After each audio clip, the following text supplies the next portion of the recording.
Oh, look at that. Switched the camera and it was perfect. Hey, oh, let me start my timer too, right? Because you know, I hate it when it's so close to 5 because I get off at 5 and I'll be ready to go because my traffic drive is so long. It'll be almost an hour or a little over an hour. But anyway, hello. How are you? Hopefully this time everything's going. Let me make sure my video's moving. Can we see that? Yep, okay. Timer's going because I did it again. Last week. I was in here teaching my tail off, going over the properties, explaining further detail about the properties and lookup, and somehow, I don't even know how, y'all, the camera ain't going. And I don't even want to talk about it. But it's going today. Hey, how you doing? What's going on? I have had a couple of requests, and so to those that have asked for specific concepts, let me knock this stuff out real quick, and I will skip over to you. Okay? So I'll make that clear. Again, I will make another video for you all. Give me till next week, because I'm out tomorrow. All right? You know, I got things to do on the weekend. So by Monday. Okay? At the latest. All right. So let's get to it, because I want to take some time and further explain these properties we're going over.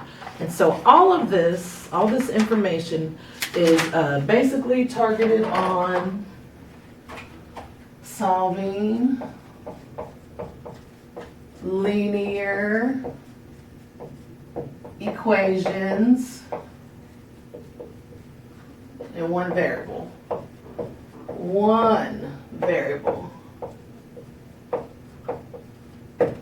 Right? And I gotta get better, I know. I gotta work on that. Turning around and talking so I'm not talking to y'all with the back of my head, right? Alright. So anyway, I left you with a few properties, and I'm gonna go ahead and go into a tiny bit of detail over these properties here, right? Again, I know we had the additive inverse and the multiplicative inverse. So what I want you to focus on, ADDITI, additive inverse and multiplicative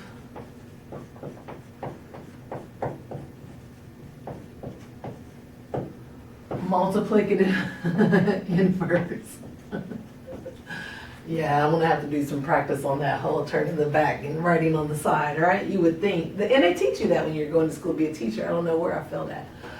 Anyway, focus on the fact that inverse means opposite, right?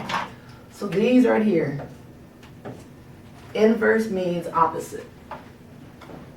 And so what these properties state, what these properties tell you is that if you add an inverse, you get 0. And when you multiply an inverse, you get 1. So, inverse. Additive inverse properties. So that's when you're adding and subtracting, correct? And we're using our integers, positive and negative integers.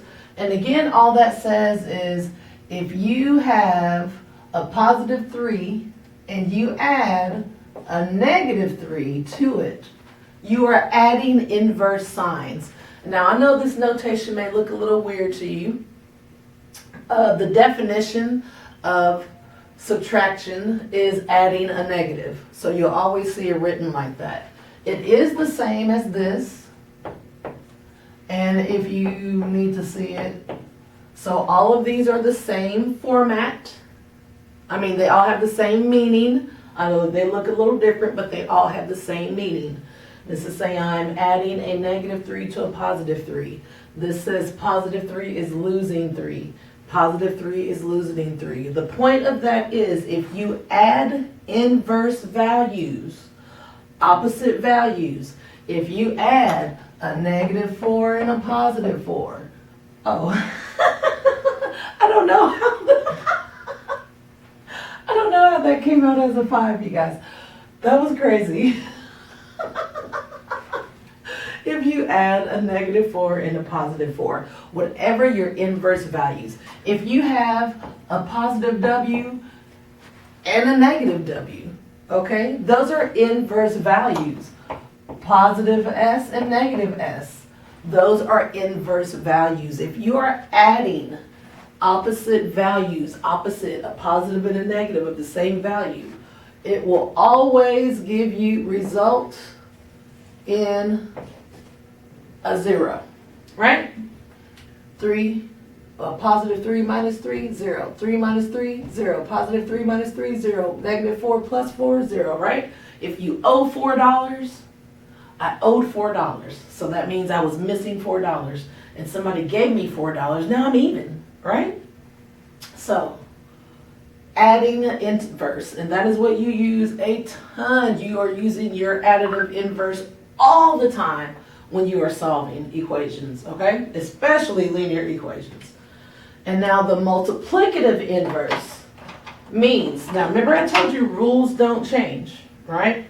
And words in math, they have the same English meaning, right? So, if I've told you that the additive inverse means that you're adding inverse, opposite signs, what would the multiplicative inverse be? Now don't jump to the, ooh, I want to make 0. Adding, now that's when we add and we give some and we take some away. The only way to undo multiplication is to divide. So right now, don't think about dividing for your multiplicative inverse. That's not what that would mean. That means if you multiply, because this means if you add opposite, right? So by that definition, that this should mean multiply opposite. And that's exactly what it means. If you multiply opposite, values. Now when we talk about opposite, in this case, we're almost always meaning, what the hell? I'm sorry, somebody wrote on the wall. I know you can't see it. Freaking kids. If you multiply inverse values, then you should get 1. So that's what the multiplicative multiplicative inverse property says. It says if you multiply inverse values. So this is where you have to keep all these rules in your mind, right? Because the only way to recognize that these are inverse values is if you apply the understood rules. We know, we see the number 2. The rule we have to remember here is that all whole numbers can be represented as fractions with a denominator of 1, right?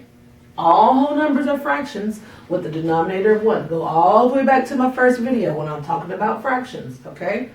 All whole numbers can be represented as a fraction with a denominator of 1. Why? Fractions represent division.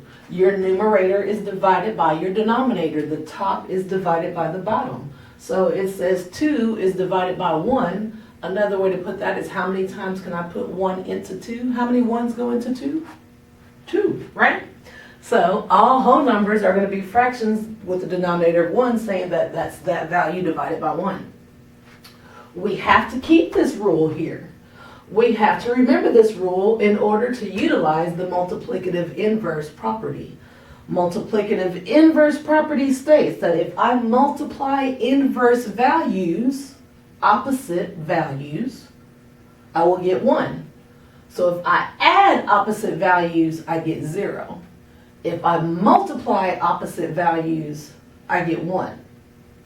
So this is 2. That means if I multiply, so I have 2 over 1. That means if I multiply by 1 over 2, that the value will get 1, right? 2 times 1 is 2. 1 times 2 is 2. And how many 2's can fit into 2? 1. 2 can go into 2 one time, right? 2 divided by 2, 2 over 2, that breaks it down to 1, right? Anything divided by itself is always going to be 1. Everything divided by itself will always be 1. So if I had a key divided by a key is 1, right? because it's something divided by itself. That's what that means.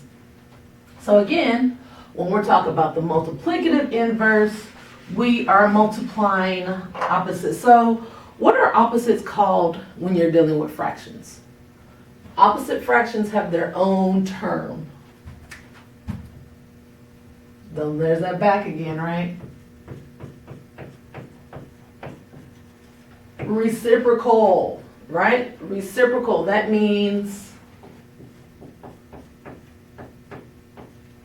to flip your fraction. Reciprocal, flip. So if you multiply reciprocals, instead of calling it multiplicative inverse property, they could have called it the reciprocal property, right? Because when you multiply reciprocals, you get 1. That means if I multiply 1 over W times W over 1, I end up with W over W, which is equal to 1, right? If I have 6 over 7, and I need to get 1, I will multiply it by 7 over 6, right? And maybe some of you recognize, ooh, can't I reduce? Yes, you can. 7 is a factor of 7, goes into there 1 time. 6 is a factor of 6, goes into there 1 time. Right? So those are your additive inverse properties and your multiplicative inverse properties. Okay? I also want to go over a couple small ones. Do you use this a lot? You use these a lot. Here, I'm going to take this down because there's a couple more properties you have to go over. Just go back and rewind it if I'm moving too fast. I'm sorry.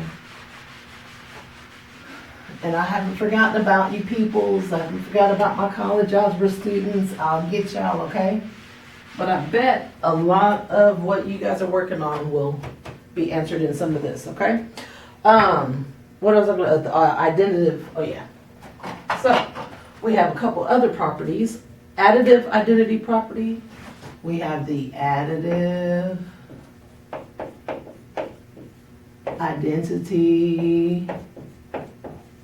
Damn it, I'm still doing it. Property. And we have the multiplicative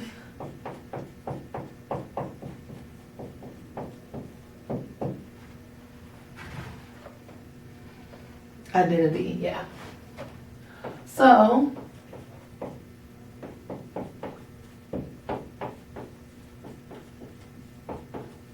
maybe I just won't talk when my head is turned.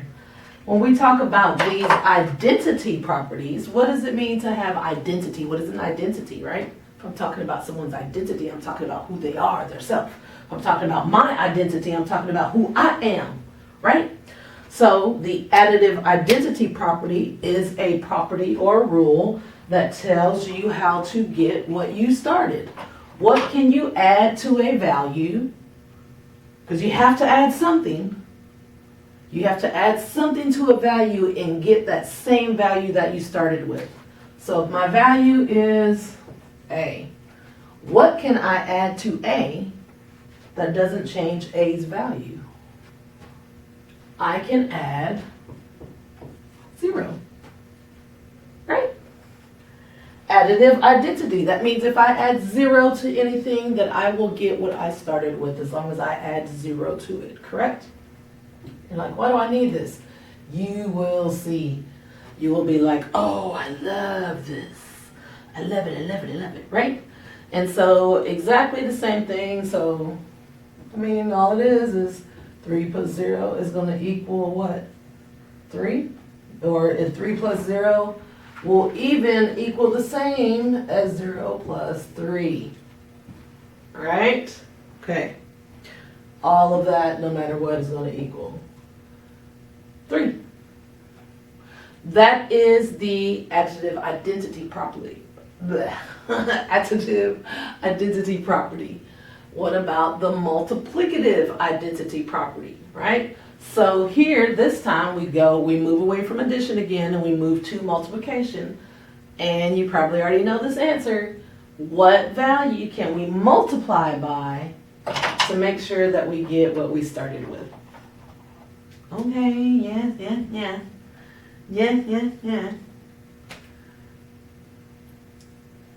Same thing we just talked about, right? If I multiply by 1, I will get what I started with. So if I take my 2 over 3 and I decide to multiply it by 1, then I get what? 2 over 3, right? And my rules for fractions, I can utilize those. All whole numbers are fractions with the denominators of 1, right? So 2 over 3, and this is a whole number 1. So I have to make it as a fraction with a denominator of 1, meaning 1 over 1. And then further, my rules for fractions say to multiply fractions, it's numerator times numerator and denominator times denominator. So I get 2 over 3. Okay? Very good. So these properties are going to come in very useful when we're solving, okay? Keep them on the top of your mind, play around with it, practice with it, Google it, look it up, see if you can see what that says, take the definition that they give you, put my words in it, and then it'll all be a little bit more clear, right? There's one more I want you to focus on before we get started on a little bit more. And this one you see all the time. All the time. This is the key. This is the main thing. This is solving equations. It's called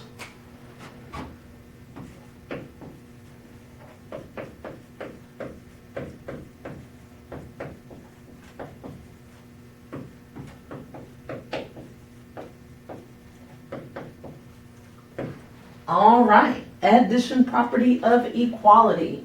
So we know that we're adding. Equality. We're keeping things equal.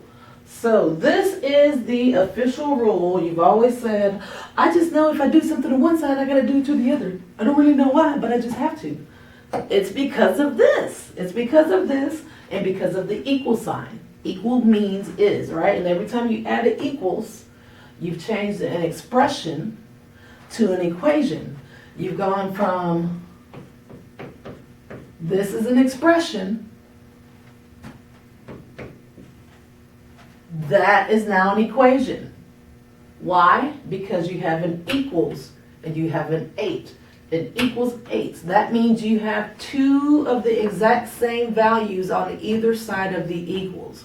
You've added an equals, now you have a left side and a right side. And you're saying that okay, so here you go. The definition of an equation is a statement of equal truth. So this can be an equation. Watch this. 4 quarters. Remember we wrote this the other day? This is an equation. It is a statement of equal truth. They do not have to have, the components do not have to be the same components. They do not have to be the same little parts. The parts do not have to have the same value, obviously. Quarters are way bigger than dimes. It takes more dimes than it does quarters. Quarters have a whole different rule than dimes do. However, this is a statement of equality. Okay? Equal truth. So, because of this equal signs, and that's where this rule comes in. Because if I come over here, I think we did this, right? I can't take, well, quarters are 25, so let's do this. Let's make it easier for you to, let's see, 20 nickels, right? Oh my gosh. It's one of the tutoring specialists, pardon me. 20 nickels is equal to 10 dimes, correct? So in order to maintain this statement of equal truth, of equality along the line, if I come and I take 4 nickels away from here, then I have to take what away from here? Because this is going to be minus 4 nickels. So that means I have to minus 2 dimes here, right? And then we have what? So 20 nickels minus 4 nickels leaves what? 16 nickels? And is that equal to 8 dimes? What's 8 dimes? 80 cents? And what's 16 times 5? Do y'all know what that is? 80 cents. Little trick for you. However, addition property of equality, okay? Maintain statement of equal truth at all times. Every time you use the equals, that means each individual line has to be a statement of equality. That's why whatever you do to one side, you have to do it to the other. To maintain equality the entire time you work. It's been 20 minutes that fast? Oh my gosh. Okay. So 20 minutes went by. Give me 5 more, right? Because our camera goes up to what, 29? So we'll do 5 more. All right, so let's talk about this. So this is where, like I said, we're solving solving equations, right? So we go, let's start out something a little basic. X plus, what does that one say? 3 over 4 is equal to, yes, fractions, because why not? Why not fractions? Fractions are change. I know you don't deal with change no more because you have a card. But back in the day, we used to have a pocket full of change. And that's what fractions are. Fractions are just the parts that haven't made up the whole yet. So don't be worried about fractions. They're just change, different coins, okay? So when we're solving equations, we're kind of picking apart, we're isolating our variable term. We read this as a mathematical sentence. Like I told you, you have a left side, you have a right side. You want to open the box and then open the box and open the box and open the box all the way down till you just have the variable by itself, right? The tutoring specialists are really looking for us. Looking for me anyway.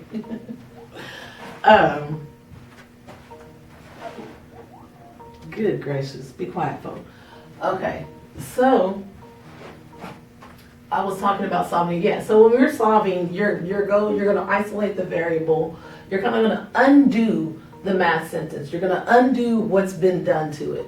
And it's like you're unpacking it. Then you're opening the box. You know how you open the box and inside the box there's a box and inside the box, you know those things? That's what we're doing. So we look at the variable term. We're like, okay, what's going on with it? It's got 3/4 added to it on the left side, right? Well, the first thing we can do, let's take that 3/4 off. And due to our property here, we know if we take 3/4 off of the left side, we have to take it off of the right side. So we're going to go ahead and take it off, minus 3/4 here, and we're going to take it off over here as well. This is called vertical math, okay? Some of you may see it like this.